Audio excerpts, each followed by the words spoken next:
Geros sąlygos rajono mokyklose išprovokuoja ir reiškinius, kurie analogų neturi. Štai pavyzdys Vladas Krivickas iš Čikagos, iš Lizdeikos gimnazijos. Aš buvau iš tikrųjų, mūsų mokytojai turbūt patvirtins, buvau iš tų tokių truputį maištaujančių vaikų, tai visokiais dalykais užsiimdavom, konkursuose dalyvaudavom, kartais į pamokas eidavom, kartais nenorėdavom, neeidavom. Tuo metu aš supratau, kad aš turiu labai gerus mokytojus, labai visko džiaugiausi, bet aišku norėjau kuo greičiau, kaip aš ir sakiau, dingti iš mokyklos, pabaigti, kažkur eiti į pasaulį, kažko išmokti. Kai pradėjo truputį metai eiti, tada supratau, kad vis dėlto daugiausia, ką aš naudoju kasdieniniam gyvenime, savo mąstyme, įgūdžiuose, darbe, aš išmokau mokykloje. Ne universitete, netgi ne universitete Amerikoje, nors negaliu nieko blogo nei apie vieną sakyti, bet mokykloje daugiausia buvo skatinimo, daugiausia buvo tokio demokratijos, buvo puikus mokytojai, tikrai, man atrodo, Lizdeika mūsų garsėja tuo, kad atėję net iš kitų mokyklų, mokiniai joje kažkaip atsiskleidžia.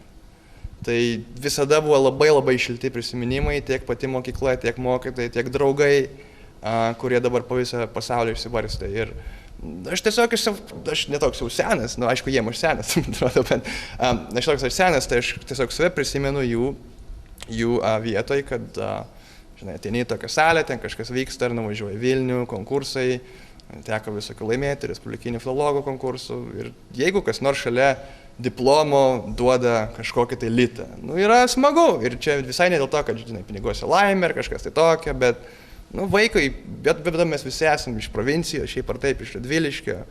Mama mano mokytoja Šeduvoje, tai kukliai visi gyvenam, tai, žinai, bet koks pinigas yra smagu, paskatina ir tada tu kažkaip galvoji, tu kažko vertės, gal dar geriau padarysi. Tai paskambinau mokytojai, pirmiausia, direktorius pavaduotojai, Inai Variauskaitei, pasiklausiau taip atsargiai, ar čia man taip tik atrodo, ar čia taip jai irgi atrodo, ar būtų įdomu, ar kokia ta galėtų būti suma.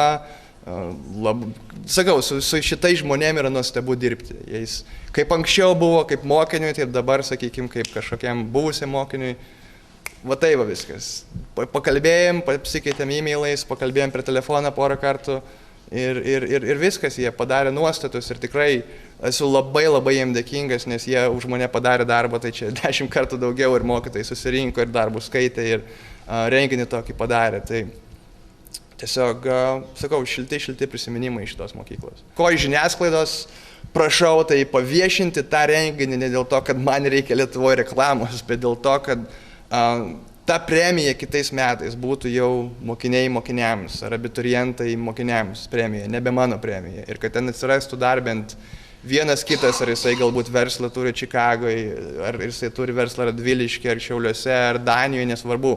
Šitiek mokinių kiekvienais metais išeina ir jeigu mes įsteigsim kažkokią viešąją įmonę, pavadinsim ją, sakau, mokiniai mokiniams ar kažkas tai tokio, sudėsim visi po kažkiek litų, viskas nuo mažo prasideda, gal mes kažką išauginsim didelio iš to.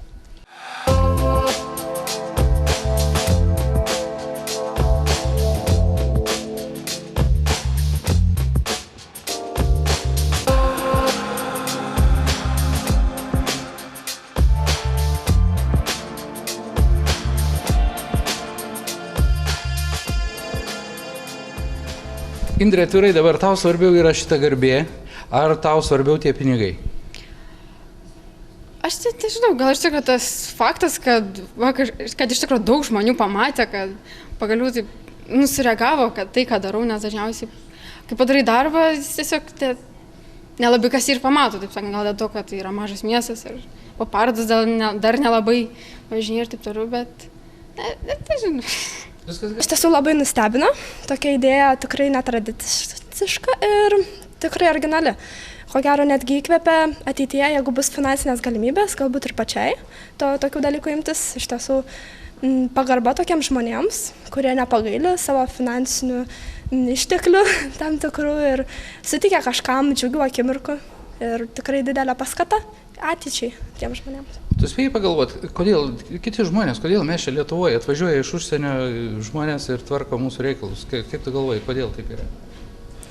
Na, galbūt čia dėl to, kad tame užsienyje žmogus galbūt ir daugiau pasiekia. O gal plačiau žiūri?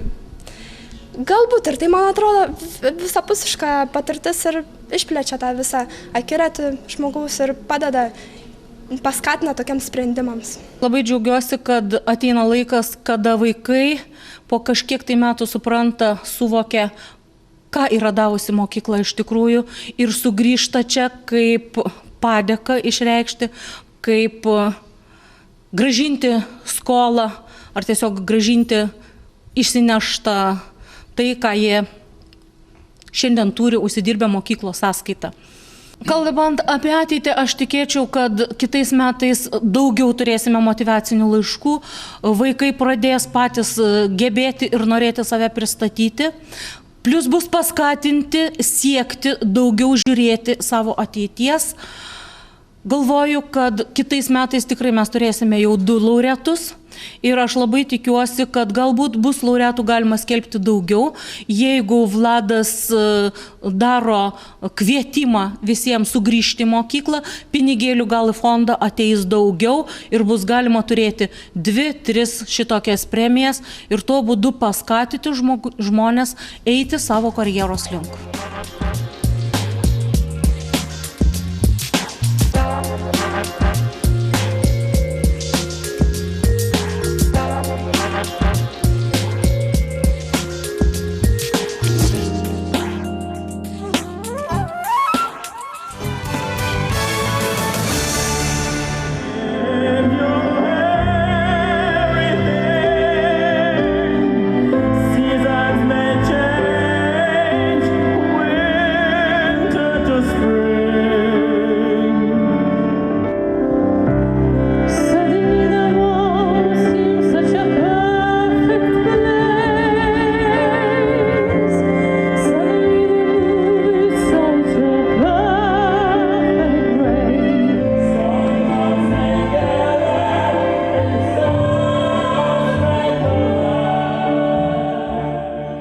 Jau 12 kartą vyksta ši tulpių žydėjimo šventė Burbiškio dvare. Kaip aš ir sveikinimo kalboje sakiau, tikrai žmonės kaip ir bites traukia ten, kur yra žydintys augalai. Tai malonu, kad tie žydintys augalai yra Radviliškio rajone ir būtent Burbiškio dvare. Aš manau, kad šita šventė išties reiškia labai daug, todėl kad čia suvažiuoja ne tik rajono žmonės, važiuoja visa Lietuva ir jau Burbiškis tapo kaip tradicinė kažkokia vieta susirinkimo visos Lietuvos, visų Lietuvos žmonių, kurie suguži pasižiūrėti tulpių ir tas festivalis tikrai labai graži tradicija, kuri tikiuosi, kad tęsis dar tikrai ne vieną dešimtmetį ir rajonas jau kaip ir turės tokią šventę, kurią galės didžiuotis ir dabar jau mes ją didžiuojamės, manau. Mes pirmą kartą Burbiškėse, aš esu šiaulietė, bet turiu prisipažinti, kad niekada čia nebuvau ir man labai gėda. Bet aš tikrai žadu pasitaisyti, nes iš tikrųjų Lietuva yra labai nuostabus ir puikus kraštas. Ir kai matai šitaip sustvarkytus mūsų istorinius paveldo paminklus, taip kad yra labai nuostabu. Ir aš labai džiaugiuosi, kad atsiranda tokia tradicija, kad organizuojami koncertai lauke, atviroje erdvėje. Aišku, su mūsų Lietuvos klimatu, kaip ir šiandien, mes stovime tiesiog įsirėmę į sceną, kad mūsų nenupūstų. Bet vis tiek yra labai šaunu, kad mes turim galimybę savo žemėje kažką tais padovanoti, su kažko pasidalinti. Tikrai ne viską pasakė. Čia kaip visą laiką tai būna, žinot, viską pasako žmonos už vyrus ir tokį patenkinti stovi ir galvoja, kokia protinga mano žmona.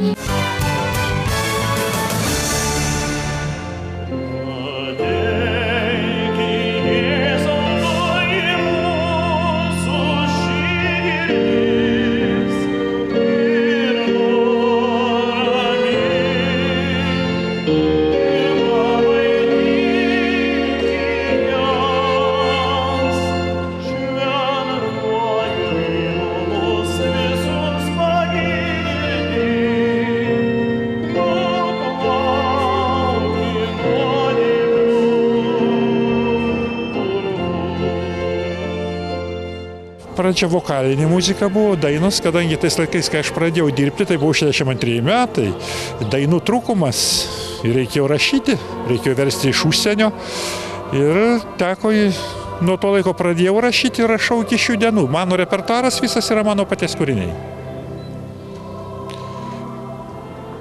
Toliau, vėliau.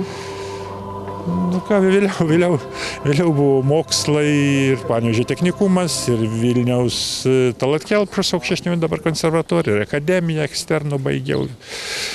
Nu ir vadovau praktiškai, aš pradžioje dirbau su estradiniais orkestrais, su estradiniais ansambliais. Mano hobi buvo estradinis, didelis orkestras ir turėjau čia 30 muzikantų estradinį orkestrą. Taip, technikume, kai dirbau, irgi turėjau 20 muzikantų, antrą vietą Respublikai technikumo tarp laimėjau. Tai va, po to man čia atėjus į Baisogalą kažkaip tai teko vadovauti kaimo kapelai. Už geri žmonės patarė, sako, tu toliau eisi su kaimo kapela negu su estradiniu. Taip ir buvo. Buvo paprasta kapela, 82 metais buvo suteiktas liaudies kolektyvo vardas, tai buvo tada tarybiniais laikais labai garbingas. Dabar aš irgi sakau, kad ne liaudiška kaimo kapela, o liaudies pabrėžiu, nes tai reikėjo iškovoti. Tai yra tas kolektyvas turėdavo liaudies kolektyvo vardą. Nu tai va taip ir po šiai dieną ir kurių ir stambę formą reikėjo bandyti parašyti, kad jau pateisinti kompozitoriaus vardą ir parašiau kantatą. Dieve mano, nu tai. Jį amžinai gyva. Patriotinė tokia kantata. Parašęs dar jos mes neišpildėm, o mišias jau 5 iki išpildom ar 6. Iškilmingosios šventos mišios Dievui ir Tėvynei. Tai čia mano rimčiausias, kurį va dabar repetuoja bažnyčiai. Čia orkestrui, chorui. Žodžiu, kai buvo pristatymas, tai buvo 120 atlikėjų, 4 chorai, orkestras pučiamųjų, smuikų grupė.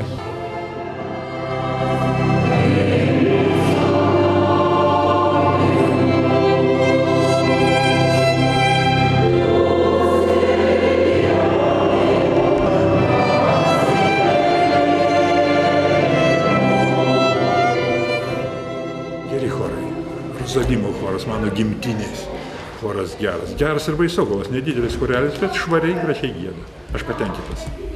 Čia turėtų dar orkestras būti 20 muzikantų, bet čia padariau instrumentinę grupę, mobilesnis variantas.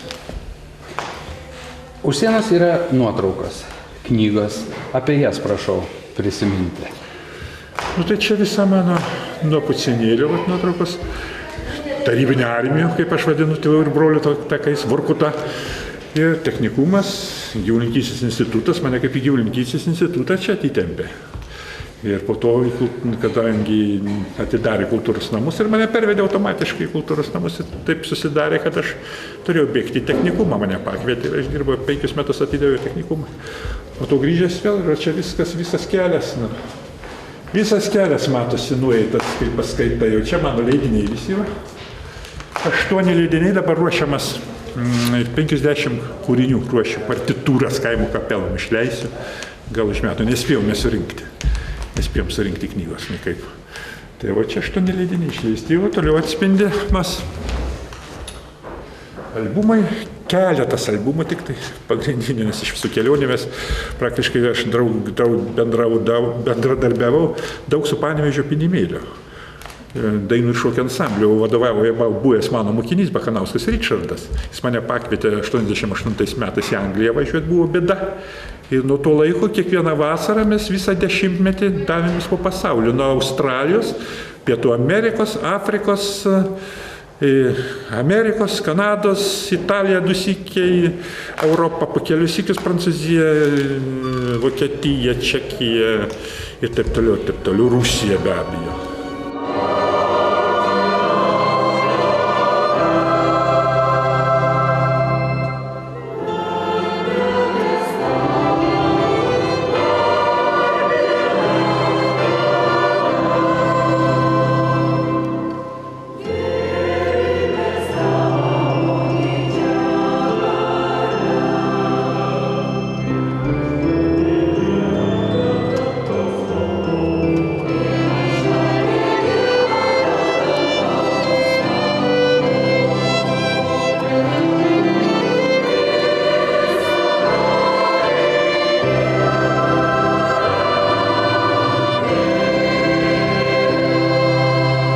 Vilimas Malinauskas imponuoja, pavyzdžiui, man kaip improvizatorius.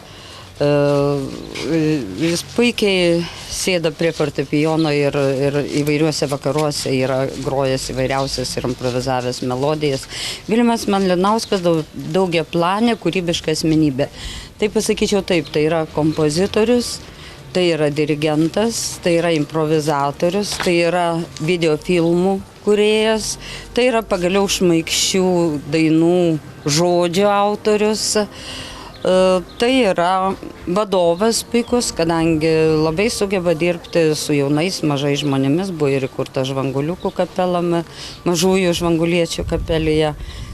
Ir žmogus, atlikėjas tuo pačiu.